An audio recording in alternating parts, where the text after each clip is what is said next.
চন্দননগর হুগলি জেলা দিয়ে বয়ে চলা গঙ্গা নদীর অর্ধচন্দ্রাকার তীরে অবস্থিত ঐতিহাসিক এই শহরটিতে আমার শৈশব কাল থেকে বেড়ে ওঠা।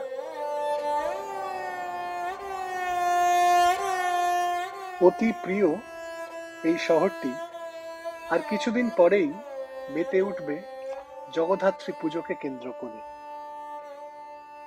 কার্তিক মাসের শুক্লপক্ষ তিথিতে, যার প্রস্তুতি ইতিমধ্যেই শুরু হয়ে গিয়েছে শহরটির অলি গলি পথে ঘাটে সর্বত্র। আলোর কারিগরেরা তাদের ভেলকি দেখানোর কাজে বর্তমানে দিন রাত্রি এক করে পরিশ্রম করে চলেছেন।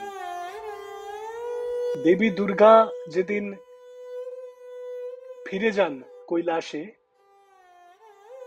দশমীতে জগদ্ধাত্রী পুজোর কাঠামো পুজো হয় প্রতিটি পূজা মণ্ডপে, এবং তারপরেই ওই একই স্থানে দেবী জগদ্ধাত্রীর প্রতিমা গড়া শুরু হয়। সেখানে কাঠামোতে খড় বাঁধা দিয়ে শুরু হয়ে এক মেটে, দো মেটে প্রভৃতি নানান পদ্ধতির মধ্যে দিয়ে একটু একটু করে শিল্পীরা গড়ে তোলেন মৃন্ময়ী দেবী জগদ্ধাত্রীকে।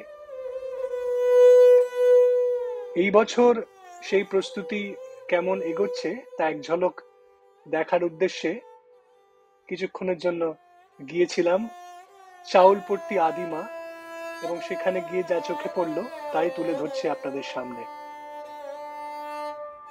নির্দিষ্ট করে এই জগদ্ধাত্রী পুজোটির সূচনাকাল ধার্য না করা গেলেও 250 বছরের ও বেশি সময় ধরে এই পুজোটি হয়ে আসছে বলে জানা যায়। কৃষ্ণনগরের মহারাজ কৃষ্ণচন্দ্রের দেওয়ান শ্রী ইন্দ্রনারায়ণ চৌধুরীর উত্তরসূরিদের নামের সঙ্গে জড়িয়ে আছে এই পুজোটির ঐতিহ্য।